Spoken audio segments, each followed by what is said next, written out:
Hello, and welcome to Breathe California, the Bay Area's environmental affairs TV show. I'm here today with our guests, Sophie Azriel from Sunnyvale Middle School, and then Melissa Renteria from Breathe California of the Bay Area. Hello, guys. Hi. Hi. I would like to share with our audience that since its inception 100 years ago, Breathe California at the Bay Area has been serving over hundreds and thousands of people in the Alameda County, San Benito County, and Santa Clara County. Some of our four pillar programs that we have are asthma education and prevention and advocacy, as well as environmental stewardship, our Sleep Safe sleep apnea program, and also our tobacco prevention, education, and advocacy programs. And that is what we are here today to talk about, our tobacco education advocacy programs. In particular, our partnership with CVS Pharmacies, CVS Health, to provide and talk about middle school and high school students creating 30 or 60-second PSA videos. And we have with us Sophie, who was our first place winner for the middle school. And and so Sophie, tell us your name and a little bit about yourself, how old you are. Okay, so my name is Sophie Azriel, and I am 11 years old, and I'm in 6th grade, and I go to Sunnyvale Middle School. Wonderful. And what kind of things do you enjoy doing? What do you like to do? I like to play clarinet and play soccer, roller skate. I like to draw. I like to sing. I do a lot of stuff. Yeah, so you have a lot of interests, a lot of great things you like to do. Awesome. So you participated, you joined in our PSA contest. How did you hear about the contest? So my mom saw a flyer, and then she told me, and I'm like, okay, I want to enter this. And so I did, and I happened to win. Awesome. And how was it making PSA videos? Was it easy? Was it difficult? It was time. It took time because it took me a few weeks to actually finish the filming and then the editing, which was hard. And when you were getting ready to film, what helped you brainstorm ideas, or what was your first thought thinking? Tobacco education, prevention, cigarettes? What made you go to think towards what your PSA was? I basically was thinking of there's kind of movies where there's one person doing random activities while talking about stuff. And I was like, oh, that'll work well in my video. And so for some parts of my video, I did talking about diabetes facts, about health risks of diabetes with tobacco, and I was eating a cookie. Or when I was playing soccer and I was talking about heart disease or other health risks when I was playing soccer. And so I did that for quite a few activities, which would make my video more enriching. Yeah. Did you know a lot of this facts and information, or did you do research? And how did you get this information? I did some research because I didn't know that much about this smoking. So I did a lot of research so I would actually know what to do. Yeah, and be able to put it into... Yeah, and put statistics and facts. Yeah. And Melissa, so you are active in our tobacco prevention and education program, and like as Sophie mentioned, there's a lot of health concerns that come up with tobacco use. Do you see the same things when you talk to students, elementary, high school, even adults? Yeah, I do, especially around flavored tobacco. A lot of these products are in candy flavored, or pineapple or fruit or something. And these youth are very curious as to what it is, so they're more likely tempted to try these products because of how they smell and taste. Yeah. So, and they're not really familiar with some of these health risks for it. Yeah, and usually these flavored tobacco products are a gateway for youth to start using cigarettes and then move on to other substances. And can you provide some more background about the PSA contest with CVS? Why a PSA contest, and what was the whole background information about that to actually do this kind of project? Yeah, so we have a grant with CVS Health, and through this we wanted to have the community be more aware of the health factors behind tobacco, so we decided to do a PSA contest to get the youth involved. Since they are the future generation, we had them do a 30 to 60 second video showing the harmful effects through health or environment with these products. We received a lot of great videos, and stuff is really great. I'm sure the audience will have opportunity to view it later on. Because you were first place, what did you win? I won $300 and a free trip to Sacramento so I could compete in the statewide awards. Awesome. $300. That's a lot of money. Yeah. What did you spend with your money? Well, I haven't spent it yet, but I'm thinking of spending it on something that can decorate my room. Like, I'm going to get new curtains, and I want to get some beads that I can hang up, and I want to just decorate my room with stuff. Yeah, to get your space situated Yeah, there. I want my stuff in my room. Yeah, awesome. Okay, well, cool. And so you got to participate in the statewide contest. And I want to ask Melissa, so what's, I know we had our local region, and Sophie's our regional winner for Breathe Bay area. What was the statewide event about? So the statewide event was held in Sacramento, where the other Breathe chapters from LA, SF, and Sacramento also competed. Their middle school and high school first place winners. They all competed for the national or statewide first place there. And the prize there was also cash, but there was also the opportunity to be presented on CBS's health promotional material. And after the awards, there was a dance, there was food, there was also other prizes and photo booths. It was really a good ceremony for all the winners. And Sophie, what did you think about the event? How did you feel being in the statewide contest and participating? I felt good. I was a little bit sad during the event since it was actually a mix-up and they played the wrong video because there was a lot of videos that were called Be the First because that was the title of the contest. So it played a different video. It eventually got fixed and my video still got viewed. I didn't win, but all I wanted was my video to be viewed by these people. And I felt really honored to be there. Yeah, and we're glad that you were able to come with your family and you guys were able to enjoy, and that everything got squared away in the end when your video was able to be shown. And so I know that you were also, when the video played, you were also a little bit excited too because it actually showed your whole channel. And so I have a YouTube channel, and so they played it on YouTube, and so before the video, you could after the video, you could see my next video coming on, and also when they press cancel, you could see all of the videos that I had posted on my YouTube channel, and so I was pretty excited. I'm like, oh my God, there's so many people here. Maybe if they all see my video, they'll go and to my channel and subscribe and start increasing more of the views and more of the likes. And what got you into making videos?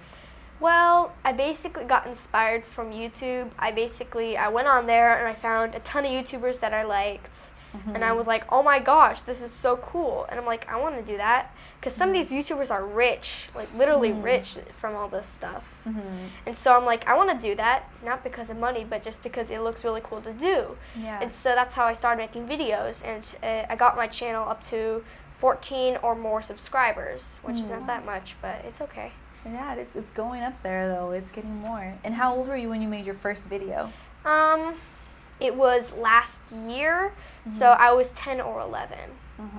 And do you focus on certain topics, or how do you pick your topics for your videos? I either do gaming. I've done a few videos of Minecraft. People do Minecraft. People know Minecraft. I've done a few vlogs. I've done a few cat videos because I love my cats. I've done other games that I like to play, and I did some stop motion animation, which took me a long time. Yeah, a lot of tedious or slow. Takes a lot of work. Yeah, a lot of time to put into it. And so, you said you enjoyed attending the statewide ceremony. What did you think about the rest of the videos that were played, middle school, high school, and being around other video producers and the actors? And I think the videos that actually won, they deserved to win, because the one that won for the high schoolers was The World's Deadliest Weapon, and it was, I think I liked it because it showed little kids. If it showed high schoolers, it probably wouldn't have won, but since it showed 5-year-olds talking about cigarettes, it got to me. And for the middle school one, that one was good because when I thought of it going on TV and actually being a good commercial. And it had a good catchphrase that got in your head, breaking the chains. Like that's kind of like a pun or like in figurative speech kind of thing, and so that also made it like good for the winning. Yeah, and I know Melissa, as part of the PSA contest, we really wanted PSAs and videos to come from youth, from young people themselves, to like educate and be a part of other, to be influenced by those PSAs. And it seems like that is what's happening. Like those videos touched you, seeing it from people your age making them too. Yeah. Yeah. So yeah. Yeah. Okay. What did you think about the dance afterwards with the award, or how the award was set up, like a dance and kind of a party? That was really cool. I wish I had brought my boyfriend. So there were so many high schoolers there, and I was kind of scared because these were high schoolers, and I was sitting down. But then a high schooler came over to me and like, "Oh, do you know how to dance?" And I'm like, "Kinda." And then she taught me how to dance, and then she brought me into the high schoolers, and I did some cool tricks, like I did a back bend in front of them, and I just felt like really included, and I just felt really like one high schooler can make you feel like you're part of stuff. Yeah, that is awesome. That's really good to hear. And I know, Melissa, you attended the statewide awards ceremony. What was the energy like, and seeing this experience with Sophie, and then with young people across the state being there?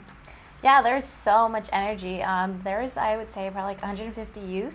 There was also like a dance show during the intermissions when they were showing videos. So the students that were part of the dance show also stayed for the dance. So they pretty much hyped up everyone, and it seemed like they had a really great time. There's like little babies participating in the dance circle. I saw Sophie in there getting down, participating as well. And then, yeah, it was good. And they had catering by Panda Express, which I believe everyone enjoyed as well, and their photo booth. It was a really good energy. Yeah. And I know, as part of also the statewide PSA contest with CVS, they also wanted to highlight thumbs up and thumbs down actors. Can you share what that was about? Yeah, so their thumbs up, thumbs down was this youth group watched movies, and they voted thumbs up on movies that didn't use any tobacco products in there. And they had different actors and actresses, and then their thumbs down, they voted on movies that used tobacco products on there. I know one of the movies they used was like Bad Grandpa, so they gave them like a thumbs down for using tobacco products and like influencing youth to use these. So they're encouraging to watch movies without tobacco products, and for the movie industries to continue filming without using these products as well. Yeah, to have a positive influence on young people and everybody. Yeah, in general. When you were doing your research, Sophie, did you see media and commercial kind of come up when you were looking about health information? Yeah, I didn't think I would win the statewide, and I was correct, because when I thought of my thing as a commercial, it didn't have that commercial touch like the winning ones did.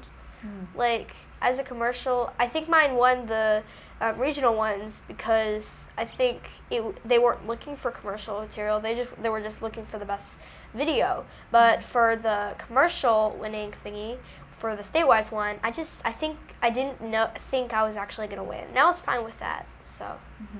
So you were able to kind of develop more of your video making skills. So if I'm making a video for this, I know what to do. There's now a new contest that I'm going to help my brother make a video. And so this has got me the skills, so he wants me to help him with it, and we're going to make a video. How awesome. That's so cool. Yeah. Okay, very nice. And so what kind of advice would you give to students who want to participate? Like, what kind of advice are you giving to your brother? Well, I would tell them you don't need fancy equipment or like a ton of like stuff to make your video good. Like, all I had was a phone in my house and cats, because I used my cats. So I didn't use any like giant cameras or microphones or anything like that. I just used the stuff, like I used a paintbrush, I used a cookie, I used a toothbrush. So I'm saying you don't need to be all fancy. Like, even if you lived in a junkyard and you had a phone, that you could make a good video with that, and you might even win stuff. Like, if you lived in a junkyard and you had a phone. So you don't need that much stuff to make a cool video and win stuff. Yeah, you gotta just get your idea out there and do what you're putting into it. And also, don't be scared, because like I was a little bit scared to make my video, But then when I was actually making it, I actually had fun. I was not like, oh my god, I have to make this perfect or else I will not win and I'll be so heartbroken and shameful. No, I just basically did what I did best. I just made the video. That's awesome. Yeah, and I heard a lot of students saying that they had fun just doing it and being a part of it. And that, definitely was what we want to hear. We want you guys to have fun and then also learn all this information that you did about tobacco use. So we're going to continue our conversation with Sophie and Melissa. We're going to take a quick commercial break, and we'll be back in a few minutes. Stay tuned. Okay, I just have a question. The different therapeutic methods that we can help our very low socioeconomic status clients who have no alternatives, no anything, and there's still about 15 different resources we got out of this that if you have no resources, no service connection, you can still get aid. That they are connected, one encourages the other, and that the process of change from backing off from the tobacco is the same as backing off from any other addictive drug. Everyone can benefit from this training that we just were offered We still today. have a lot of questions. I would not take it back. Welcome back to Breathe California's Environmental Affairs. I have some exciting news to share with you guys with Breathe California. We had a holiday campaign that took place in the San Jose Mercury News, where we were featured as a front page for a wish book, and people were asked to support our organization with our summer asthma camp, Camp Super Stuff, and that's where students, young children from 6 to 12 who have asthma can come participate in a fun summer camp experience, talk to doctors, be with other peers, and have a fun camp, summertime fun. So we were actually matched, and we received a $10,000 check donation from this. So thank you to everybody who donated, and it's really exciting. There's a lot of students and young people who can't afford all the time to be a part of these activities, so this is going to help provide those scholarships to children that need to get the asthma education and services they deserve. So we are continuing our conversation with Sophie and Melissa, and I want to kind of jump into some other, we know we were talking a little bit about earlier, you go to Sunnyvale Middle School. What's your favorite subject in school? I love writing, but I also love social studies because I think they're both, it's not like science or math where you need a lot of thought. Like if you just read the text for social studies and you just learn about these, and for writing you kind of just, for me, I get writing. Like when I write like right. So I can do it and I can interpret the words in the way I wish. And for social studies, it's basically the same thing, only with learning about these ancient like civilizations or like the history of human beings when they evolved and different stuff. Okay, great. And does that have any influence about what you want to do when you grow up, or what do you want to do when you grow up? I want to be a technical writer because I love writing, but I don't think being an author is enough for me because being an author is kind of like a sit-at-home job. I want to be a technical writing actually because of my mom. So she was a technical writer at other companies, but then she switched to Facebook, and now she's having a ton of fun there. And so she kind of inspired me to go. I kind of want to like work as a technical writer. For our audience who might not be familiar with technical writer, can you share what that is or what they do? Yeah. So basically, a technical writer is someone who like writes the manuals for computer programs, like the instructions that you read when you're learning to like use something. For example, like Facebook. If you randomly didn't know anything about Facebook and you went on Facebook, you're like, what do I do? How do I use this thing? Technical writers are the people who are like, you go to the manual and like, step 1, blah, blah, blah, blah. Step 2, and then it says all the instructions for how to use something. Awesome. Well, that's really cool. And that's like, since you're going to be able to have all that firsthand experience getting information from your mom. So that is awesome. Yeah, and being able to like be part of a career that you enjoy and things that you like to do. Yeah, awesome. So, do you have other hobbies that you like to do? I know you said you play the clarinet. Is there any? Yeah. I do taekwondo. I'm right now an orange belt in taekwondo, and I love it. Like, I do it 2 to 3 times a week now. I'm getting kind of So Yeah, I'm getting pretty good at it, and my dad is totally into it. He's a black belt in karate, so we kind of, even though we don't do the same martial art, we kind of know like the techniques that we can do to perfect some of the same moves because we have similar like moves and positions. Be able to kind of compare what's differences, what's similar. Yeah. Yeah. How fun. So that sounds really cool. And so would you if we had this contest again next year, would you participate in the contest again? Yes, because I think it's actually very important to stop tobacco products from being used by youth. Because tobacco products, like they're not only affecting you.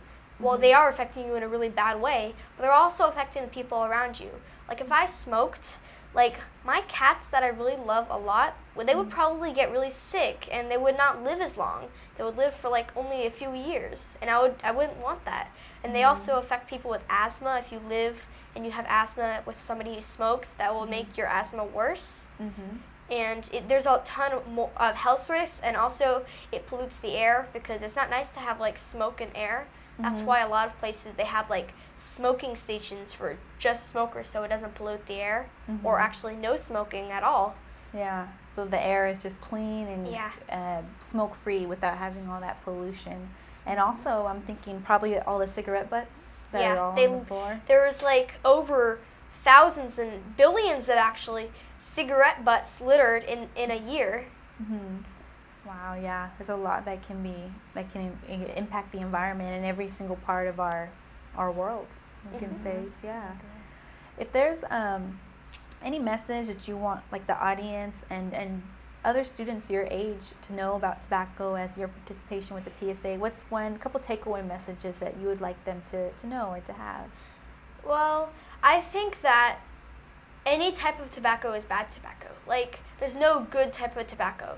Like, there's not only smoking, there's like flavored tobacco products, like you said, there's like vaping, which is like people say is not as bad, but it's still bad. It's still the same thing. And there's different types of smoking with like a pipe or something else that's still just as bad. So don't smart with tobacco. Like, don't start anything with tobacco. Like, don't think that, oh, if I just eat this little piece of candy that has tobacco on it, it's not going to harm me, right? Wrong. It actually will, because you'll probably become addicted to it, and then you won't be able to stop eating it, and it will have very bad health risks for your health. Thank you. Yeah, that is definitely a strong message, and I know that a lot of our viewers are really going to feel impacted by that and knowing all these facts that you're sharing with us. And so, I'm inspired by it. I know. Yeah, definitely. Well, I want to thank both of you guys for being on the show today. Is there any last minute thoughts that you'd like to share regarding PSA contest, CVS, as we wrap up our show here? For the PSA contest, if you're looking to enter, do it, because it's not only good for the Bay Area and the world. It also makes you feel good. Like, I felt good when I was at that the screening of my video. I also felt good when I was actually just beginning of thinking of ideas, like writing down a script. I just felt like I was at home with just making a video. Like, you don't have to be perfect in your video. Just be you, and people will listen. Thank you. Yeah, thank you for that message. Well, thank you, ladies, and thank you to our viewers for joining us today and with Environmental Affairs of Breathe California of the Bay Area. I want to thank you for your time. If you're interested in being involved, learning more, seeing all of our PSA winners that were entered in our regional contest, you can visit our website at breathebayarea.org, or also visit us on social media, Facebook, Instagram, or Twitter, and we'd be happy to connect. We also have a lot of volunteer opportunities and internship opportunities available for those who want to be involved. So we look forward to seeing you next time, and have a great day. We're signing out from Breathe California, the Bay Area Environmental Affairs. Goodbye.